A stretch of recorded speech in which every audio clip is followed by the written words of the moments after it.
Dans cette vidéo, nous allons voir que les nombres entiers ne suffisent pas toujours, comme vous avez pu le constater dans l'activité faite en classe, puisque on ne pouvait pas donner des mesures des segments avec des nombres entiers.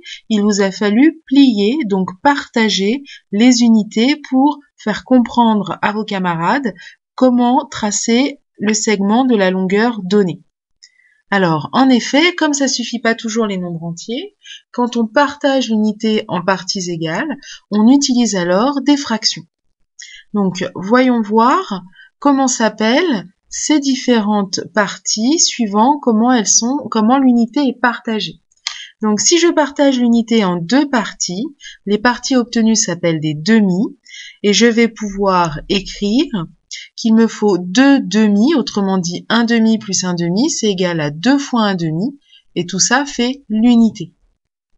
Maintenant, si je partage l'unité en 3 parties égales, chaque partie obtenue s'appelle des tiers, et comme il me faut 3 de ces parties pour réobtenir l'unité, je vais pouvoir écrire que 1 tiers plus 1 tiers plus 1 tiers, c'est 3 fois 1 tiers, et c'est égal à l'unité. Si je partage l'unité en 4 parties égales, chaque partie s'appelle un quart, donc on va parler de quart, et comme un quart plus un quart plus un quart plus un quart, 4 fois un quart, ça fait l'unité, et donc je peux écrire l'égalité entre tout cela. Si je partage l'unité en 6 parties égales, les parties obtenues s'appellent des sixièmes, et il va me falloir 6 fois un sixième pour obtenir l'unité. Autrement dit, un sixième plus un sixième plus un sixième, 6 fois. C'est égal à l'unité. Maintenant, si je partage l'unité en 8 parties égales, les parties obtenues s'appellent des huitièmes, et il me faut 8 de ces parties pour faire l'unité entière, donc je vais pouvoir écrire que c'est 8 fois un huitième égale l'unité.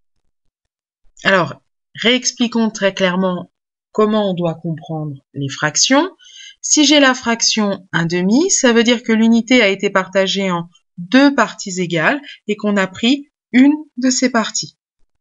Maintenant, si je considère la fraction 1 tiers, ça signifie que l'unité a été partagée en 3 parties égales et que l'on a pris une de ces parties.